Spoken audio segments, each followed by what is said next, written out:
Hi, everybody. Thank you for being here this Friday, wrapping up another week of Your News Today, and of course, exclusive local programming this time on the 22nd day of March. April is going to be here, folks, in a flash. I've got a forecast that kind of follows those lines as well, still following a spring trend. We will see some frost, we will see some shower chances, and we will see a couple of daytime highs towards the latter part of your outlook that will push and maybe even hit the 70-degree mark, I'm glad to say. All that's forthcoming. Sadly, tonight we will have to go into the details pertaining to or surrounding the deaths of two Sayersville people last night. A Magoffin County woman, essentially her son-in-law, who were both killed in that tragic two-car crash. As I sat here last night, I had information indicating that at that time it was a double fatality accident. However, we couldn't confirm that. It happened right around the 4 o'clock time frame, which is kind of when I come into the editing room here and begin putting the show together, and essentially can't leave or have much outside contact. But those bits of information we were receiving earlier proved, sadly, to be true. As I left last night, I went to the scene. I'll take you there and tell you as many details as I can in just a few moments. I have an arrest to pass along to you tonight of a continuing situation of theft by deception for a Johnson County woman. And I met with a candidate today, Republican candidate for that of the Kentucky Attorney General's seat or position, who stopped in the Your News Today in Sayersville Independent offices.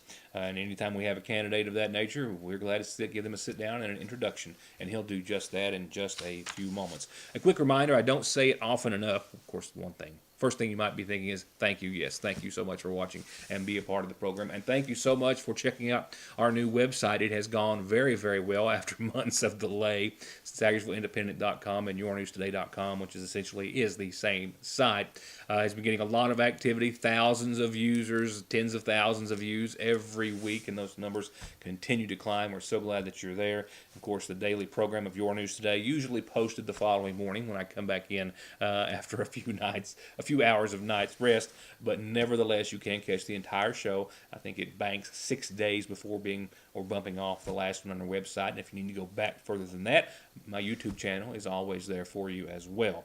But also, of course, not everything. You can't get everything that's printed and published in the Sayersville Independent anywhere else but actually buying one, and you're missing a lot of really great things if you're not picking up one every week or have an annual subscription. So again, thank you for using those, and just remember, you can go at any time to SayersvilleIndependent.com or YourNewsToday.com. A couple of things before we get to our local headlines, and it's not surprising, to be honest, and I'm almost surprised it's not even as worse as they are saying that it is, but the Centers for Disease Control and Prevention has put together some numbers. They looked at 5 years from 2011 to 2016, and they say that the number of deaths that's related to fentanyl have gone or grown by more than 1,000%. You're talking about a drug that the equivalent of 3 grains of salt can be fatal to a human being. A drug that is being found sometimes at hundreds of pounds in quantities, enough to kill entire populations of states in the nation. And my initial thought, I can recall looking that up, fentanyl can be created outside of a laboratory setting.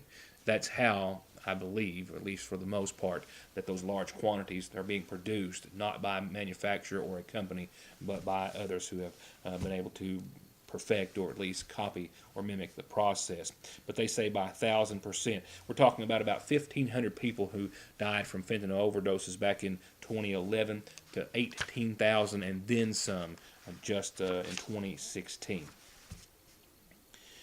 And while we'll talk about our headlines coming up in just a second, tonight, next week on Monday, I'm set to sit down with Mayor Pete Shepard, but in this instance, he will be in his capacity as Magoffin County's health director, because it's a very real situation. After first hearing about it, we've kind of followed and waited and watched, and we're only assuming that there's just no way they would let it happen. But here's the reality. About $38 million, this was something that I had read and pulled from the Courier-Journal, who had done a breakdown on it and actually spoke with Shepard on the matter, but about $38 million in additional pension costs could literally close the doors of health departments across Kentucky. Some 40-plus counties next fiscal year. health leaders in the state of Kentucky right now are really holding lawmakers' feet to the fire, so to speak, trying to get just at least a 1-year reprieve, so to speak, to allow time to overhaul a public health system which is in a dire financial situation. The higher pension tab, according to the Journal, led local health departments serving an additional 22 counties to run out of reserves and be forced to close the following year. It could happen that way. In addition to the initial 42, another 22 the following year. And health departments aren't alone. We're talking about as well being affected state universities, rape crisis centers, mental health crisis centers. The list indeed goes on. Magoffin County's health department could be one of those initial 42 if our legislators don't do something. And that's following a cutback already, or cutbacks to the Magoffin County Health Department. They used to have 19 full-time employees. Now, for the past several years, that has been 10, and their budget has gone or been reduced by $500,000 down to $1.2 million annually. So we'll sit down with Mr. Shepard. We'll talk more about the reality of that happening. Hopefully not, but at least the possibility thereof next week. And I'll be right back with our first local headline after this. From brakes, exhaust, suspension, fluid changes, to expert collision and auto body, to turning your 4x4 or diesel from mild to wild, get real auto maintenance, paint, and repair at Black Smoke Performance in Dixie of Sagersville. 349-8785. Here's just some of what's hot through Wednesday at your Sagersville Save-A-Lot. T-bone, $4.49 a pound in family packs. Get chicken drumsticks or thighs for 69 cents a pound. 1 pound bags of mini carrots are less than $1 at 99 cents, and yellow bananas are just 44 cents a pound. Find a variety of boxes of Suddenly salad for just 99 cents, and Sara Lee whole wheat bread's on sale this week for just $2.29. At your Sagersville Save-A-Lot, where you can shop other incredible in-store specials every week with no gimmicks, just low prices. It's a new day of deals every day at Parkway Gun & Pawn, with an always new selection of like-new musical instruments, power and hand tools, not to mention jewelry, games, guns and ammo, and popular hard-to-find electronics, from Guitar Hero to amps to a pro-quality karaoke machine just in. It's all here today, gone tomorrow for pennies on the dollar at Parkway Gun & Pawn. What happens when you combine the region's best network with a plan that requires no money down on the phone you choose, but also allows you to upgrade to the latest and greatest phone quicker? You get the Appalachian Advantage. Get any device for $0 down and upgrade your smartphone once half your device payments are made. With a qualifying trade-in, choose a device payment plan, 6, 12, 18, 24, or 36 months. We'll leave that decision to you. Just another way Appalachian Wireless proves better service and bigger savings. That's today's Appalachian Wireless. Phone payment plan required. See store for details. Advantage requires no money down, taxes due at time of sale. Don't drive or let your family drive in this or this before doing this. Stopping at Conley Tire in Staffordsville for brakes, oil, alignment, and of course, tires. Thousands of tires in stock every day to fit anything, with 6 months no interest financing and over 33 years of quality service with a smile. Conley Tire in Staffordsville. Ultra low carb and ultra tasty doesn't come together very often, but it has at your Sagersville Lee's with our new low carb plate. With tender all white breast strips oven roasted in our famous spices, our famous green beans, and our new ham seasoned cooked cabbage. And for a limited time, get $2 off with a coupon in this week's edition of the Sagersville Independent. That's right, save $2 and eat just about as many carbs at your Sagersville Lee's famous recipe. As I said at the top of the program, we really had a firm believing, sadly, that there was going to be some really terrible news coming out of that situation on New 460 yesterday afternoon, and the worst of our fears, and certainly much more so for the families involved, was proven to be accurate as 2 people lost their lives in a 2-vehicle crash. There was actually a 3rd vehicle not involved in the crash, but the driver, attempting to avoid striking that vehicle in the rear, lost control of her car. And her car went into a slide and was essentially struck in a T-bone fashion by a fully loaded log truck on New 460. And all 2 people were killed, and now several families are grieving the loss of their loved ones here in Sagersville.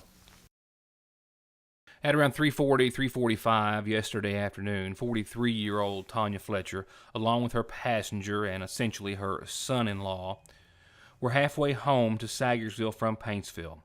Witnesses say, telling officers and myself as well, that when Tanya's car approached the 460 and Route 825 intersection, there was a car in front of her already stopped to turn left onto 825, and that Tanya appeared to have swerved to her right towards the shoulder to keep from hitting the car, and then lost control of her Pontiac Grand Am, which then slid sideways across her original lane of travel and then continued on to the left, still behind that stopped car, but on into the oncoming lane of a loaded log truck.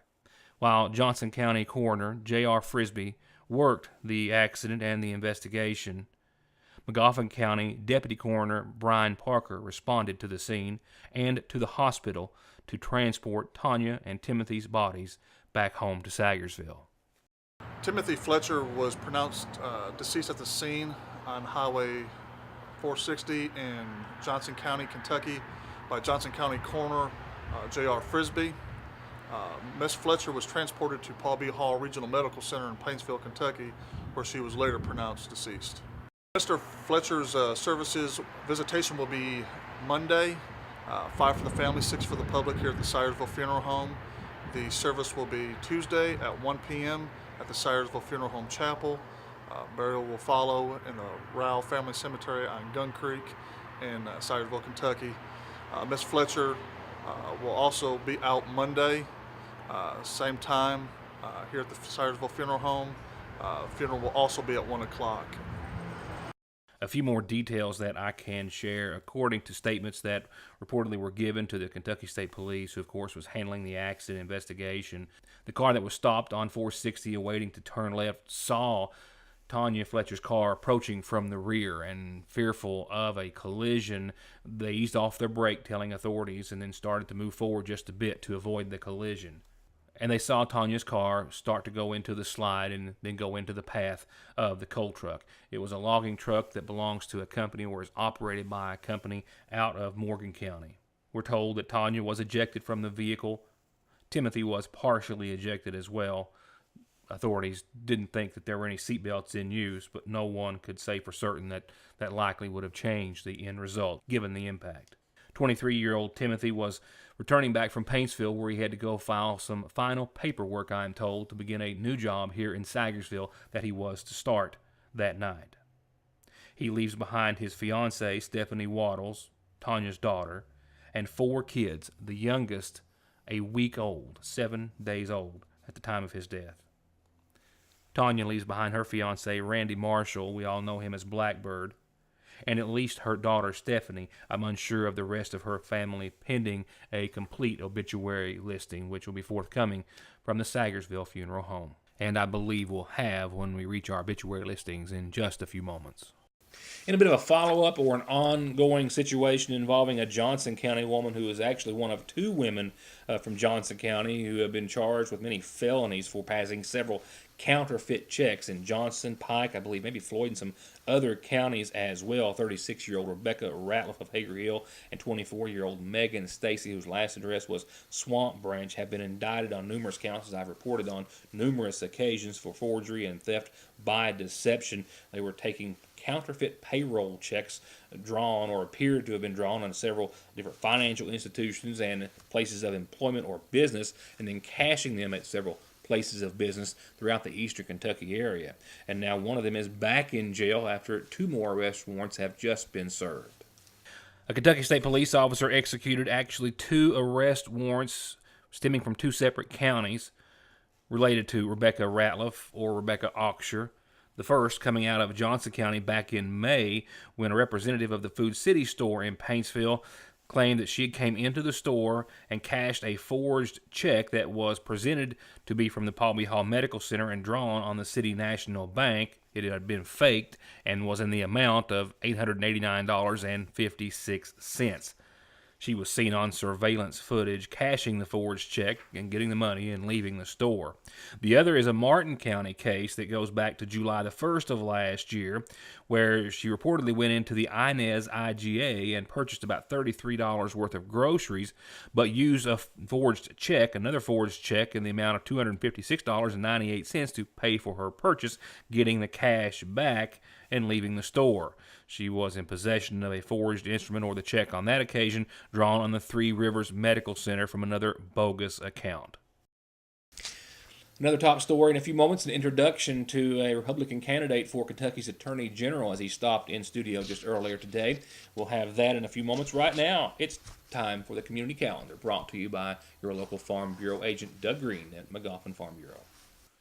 One last reminder that the Big Sandy Ad Board is hosting a public meeting concerning the ROYALTON Trail Town project. That's going to be this coming Monday night, 6 to 8, so I won't see you again beforehand, at the Magoffin County High School. They will be having a discussion and information about the $1.9 million grant and the plans that go along with it. They hope that as much of the public as possible will turn out. And another reminder, South Magoffin Elementary starts their kindergarten registration next week, going through April the 5th, 8 to 3 daily. Call 884-7325 if you have any questions. Again, like yesterday, I don't have it typed in your screen. I'll remind you next week, but next Wednesday is the next Magoffin County Community Blood Drive, where the Kentucky Blood Center Bloodmobile will be in front of the Sagersville IGA 1 to 5 next Wednesday, and everyone who donates gets entered to win 4 tickets to this year's Thunder over Louisville VIP rooftop party, as if saving a life or lives wasn't enough of a reason to donate. That's a really, really good one there. And remember, if you've got calendar announcements, birthdays and anniversaries too, what you're looking at, well, that's the ways you can get them on the show. Just tell me, and I'll tell everyone else about them. Moving on to funeral service announcements, brought to you nightly by the Magoffin County Funeral Home. 92-year-old Earl Edward Likens of Sagersville passed away this week, preceded in death by his wife Ernestine. He's survived by his son Thomas, and visitation in his honor continues tonight with services starting in the morning at 11 from the Magoffin County Funeral Home. And Patricia Ann Music Johnson, 68, of Mealy, passed away this week, survived by her husband Don and her daughter Dawn Stambo. Visitation is going to be continuing this evening, and prior to services, they'll start tomorrow at 1 from the Mealy Church of Christ. The Magoffin County Funeral Home is in care of the arrangements. And 72-year-old Scotty Dyer of Southeast Licking River Road will be laid to rest following services that start this Saturday at 1 from the Sagersville Funeral Home. Visitation continues tonight. 23-year-old Timothy Rao of Sagersville passed away yesterday, the son of Gregory Rao and Sylvia Shireman. Besides his parents, he survived by fiancée Stephanie Waddles and daughters Kaylin Harmon, Elizabeth Isabella, and Cheyenne Rao. Visitation is Monday evening after 6. Services will be the following day, Tuesday starting at 1 from the Sagersville Funeral Home. And that will also coincide with services to be held in honor of 43-year-old Tanya Fletcher of Falcon Road, who passed away, of course, in that same car crash. She's survived by her mother, Brenda Gale Herring, her fiancé, Randy Blackbird Marshall, and her sons, Danny, Jimmy Joe, and Ted Waddles, and a daughter, Stephanie Waddles. Visitation is going to be after 6 o'clock Monday. Services as well, like Timothy's, will be held Tuesday at 1 from the Sagersville Funeral Home. The flu and flu-like illnesses are widespread in Kentucky, and they're not going away anytime soon. So odds are, if you aren't or haven't been sick, you likely will be. And Parkway Pharmacy has exactly what we all need to fight it and any other cold or illness. From immune boosters for adults and children as young as 2 to all-natural homeopathics made right here in the United States of America. They can help prevent you from getting sick or get you fast relief if you already are. With great tasting and easy-taking gummies, powdered mixes, rapid-melting fruity tablets, and syrups at Parkway Pharmacy. I'm Bill Tinker. I've spent the past 19 years defending insurance companies in car crashes, truck crashes, and slip and falls. Are you involved in a case like that? Is the insurance company giving you the runaround about your medical bills, your benefits, or your lost wages? Contact me at McFarland Tinker Law Office. With our combined experience of over 58 years, we're here ready to work for you. At Sagersville National Bank, they know your house is much more than your home. It's an investment, and for many of us, the biggest we'll ever make. And whether it's for needed repairs and maintenance, or a new addition or renovation to give you some more room and more equity, let Sagersville National Bank deal with all the financial work and worry. Real and real competitive, hometown, homegrown, home improvement loans at Sagersville National. If you've driven down the road watch TV, or listen to the radio, you've seen or heard the ads for the sign and settle law firms. When I hear of someone settling their case for pennies on a dollar with these firms, it chills my soul. If you've been injured, it's all about the money. I'm Attorney Jeff Lovely. I represent injured people who deserve all the money they can get. Call me at my Syersville office at 349-4522, West Liberty at 743-1965.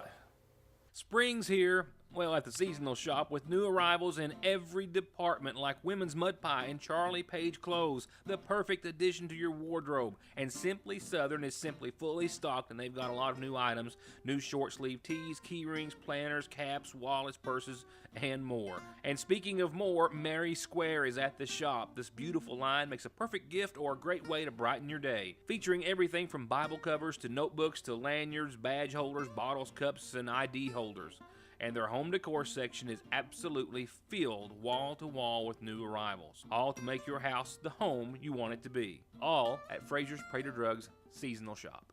Colorectal cancer is the number 2 leading cancer death in the U.S., with 90% of new cases in people 50 or older. And while people with family histories have 2 to 3 times greater probability of getting colorectal cancer, 80% of the new cases are in people without a family history. And Hope Family Medical Center wants to remind you that they're here with simple, easy, at-home, fit testing so you can get the reassurance you need if you're over 50 or have a family history of colorectal cancer or just want to be sure. It's another way that Hope Family Medical Center wants you to be healthy. Call or come in today. It's tax time, and that means it's time to cut prices at Gateway Motors. Check out this gorgeous 2013 F-150 Crew Cab. Books for over $17,000. Their price $14,900. This 09 one-ton E350 van has got only 119,000 miles on it. They've got it priced at $7,900. It books for over $10,000. Come make them an offer. This 09 Chrysler 300's got leather, nav, heated seats, and more. $4,900. And this 06 Ford Explorer is in great shape. Only 84,000 miles, new tires and more, while they last at Gateway Motors in Sagersville. Election time is drawing near, the May primary not so awfully far away. And as such, we now have the second of 2 statewide candidates who have stopped in the Your News Today Sagersville Independent studio and offices. Today's was Daniel Cameron, a Republican candidate for Kentucky's Attorney General, who I asked for a sit-down, an unedited sit-down and interview, mind you, given the time frame that we had just a few moments ago this afternoon. But he gives us a bit of information and detail about his background and motivation for wanting to become Kentucky's Attorney General. Name's Daniel Cameron. I'm running for Attorney General. The primary's on May 21. I grew up in Elizabethtown, Hardin County, Kentucky. Then went to undergrad and law school at the University of Louisville. Played a little football in undergrad. I tell people play's probably too generous of a term. I sat on the bench. I spent time rooting for people that were much more talented than I was, but it was a good experience. We won the Liberty Bowl while I was there. We went to the Gator Bowl, won the Orange Bowl. I then stayed, as I mentioned, at U of L for law school. Graduated from there, and I actually worked in London, Kentucky for 2 years for a federal judge, a gentleman by the name of Greg Van Tatenhove. So I did that, then moved back to Louisville to work at a law firm. And then in 2014, after Senator McConnell beat Allison Grimes, I got a call from him asking me to be his general counsel in Washington, D.C. So I prayed about it and consulted the advice of some people who I trust their judgment, and ultimately made the decision to go up to D.C. End of February, beginning of March of 2015 to be his general counsel. What's your inspiration and motivation for running for this seat? Yes, sir. Well, most of my inspiration for running for this office came during the period that I was Senator McConnell's general counsel. In addition to helping with the compliance and ethics and legal issues for the office, I also worked on judicial nominations. So during the time that I was there, we were transitioning from the Obama administration to the Trump administration. You'll recall that Senator McConnell made the consequential decision to not hear the Merrick Garland nomination. And as his judiciary staffer, I used to get some of the people that would want to come into the office that were not pleased with that decision. But it was the right decision because it was based on a precedent and not a person. We had a president that was moving out of his last term, and it needed to be left up to the American people to make a decision as to who they wanted to ultimately make the nomination to the Supreme Court. And I think that was the right decision, and we ultimately were rewarded for that because President Trump won the election in 2016, and he nominated Neil Gorsuch to the United States Supreme Court.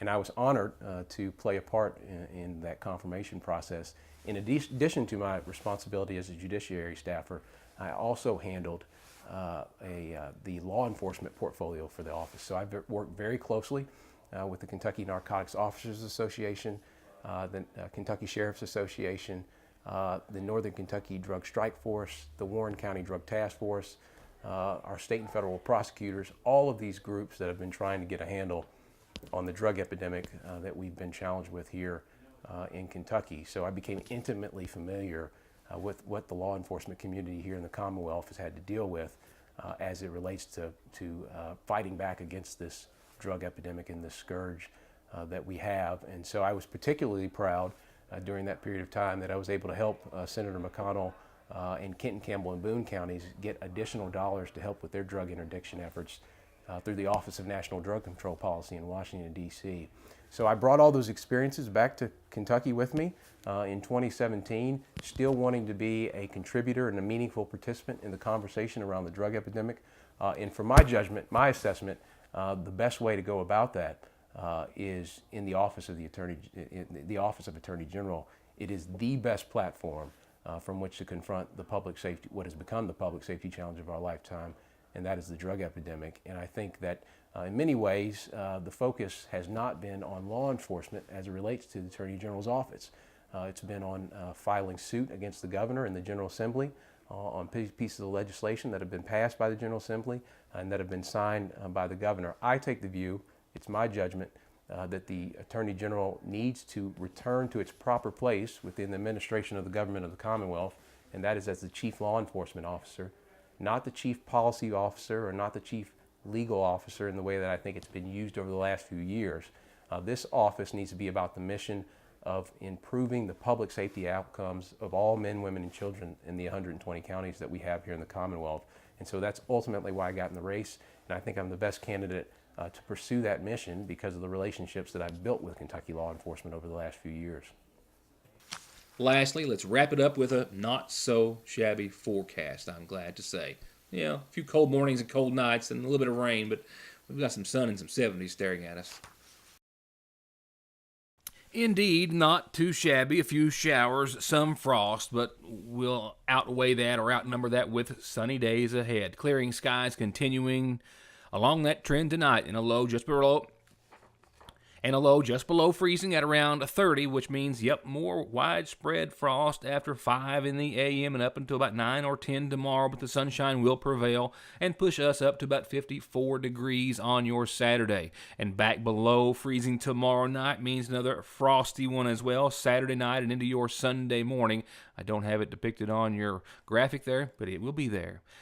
Also, the sunshine will be here Sunday as well, at least for a while. Not as good of a Sunday forecast as what I had for you yesterday, but for the most part, partly sunny, and then shower chances look to roll in to the tune of about 30%, mainly after 4 o'clock Sunday afternoon. And from there, they just continue to ramp up to a likelihood during the overnight. So we'll go 30% chance of showers after 4 o'clock Sunday, up to about 60 or 70% by Sunday night. Temperatures right around 65 and 48. That will be the peak temperature-wise for now. Stay tuned. Monday, I think we'll see those showers possibly lingering and throughout much of the day, and temperatures back down to about 58 degrees. So a wet start to the work week next go around. Mostly cloudy skies Monday night, and then here's back to the good news. Tuesday looks to be a sweet one, a little bit on the cooler side, 50, but mostly sunny. More frost that night as we'll see a tick or two below the freezing mark at around 29 or so. And then watch temps soar.